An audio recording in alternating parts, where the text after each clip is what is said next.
Assalamualaikum warahmatullahi wabarakatuh. Salam sejahtera untuk semua. Hidup rakyat Indonesia. Hidup rakyat. Hidup buruh. Hidup petani. Hidup mahasiswa. Hidup pelajar.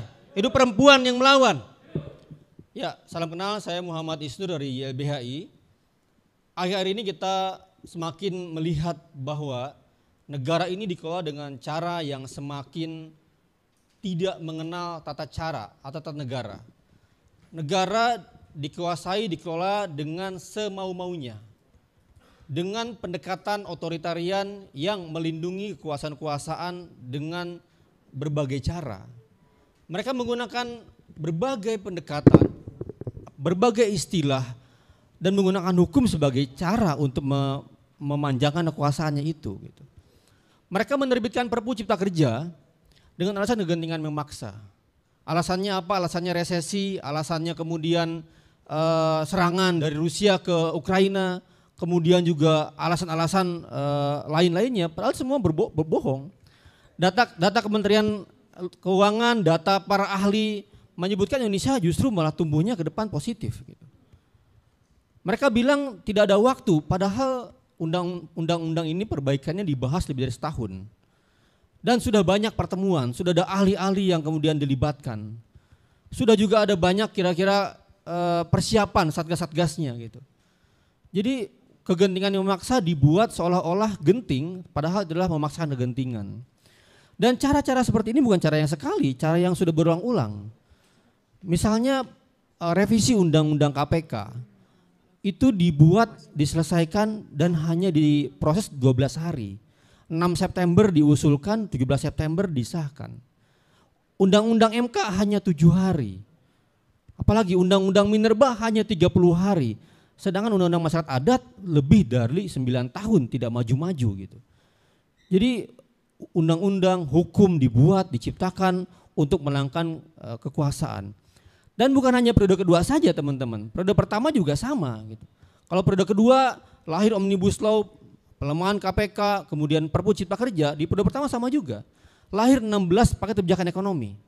Yang semuanya adalah melempangkan jalan untuk investasi. Makanya kemudian di pidato kemenangan di Sentul 2019, Jokowi memberikan ancaman. Bagi siapapun yang melawan, menghambat investasi akan saya hajar. Jadi kemudian kalau pemerintah dalam berbagai kesempatan, kita ini Republik Pancasila, Republik negara hukum, kenyataannya enggak seperti itu. Kenyataannya adalah ini negara di mana menganut ideologi kapitalisme. Modal investasi menjadi Tuhan dalam kebijakan sehari-hari. Inilah negara di mana kemudian mengutamakan arus neoliberalisme, di mana semua dibuka, perlindungan-perlindungan yang sebelumnya ada di banyak undang-undang dilocuti satu persatu. Dosa-dosa yang dilakukan banyak perusahaan korporasi, misalnya hutan ditebang, ya kan, wilayah ditambang tanpa ada izin, diputihkan dengan Undang-Undang Cipta Kerja gitu. Dulu kontrak jelas aturannya, di mana maksimal 3 tahun, sekarang dibuat 5 tahun, terus turun. Dulu AMDAL wajib di semua wilayah industri, sekarang hanya yang berbasis risiko tinggi. Dan ancaman pemidanaan yang semakin berkurang buat para korporasi. Jadi jelas kita bisa melihat bagaimana semangat kapitalisme, semangat neoliberalisme itu meresap hadir dalam semua kebijakan.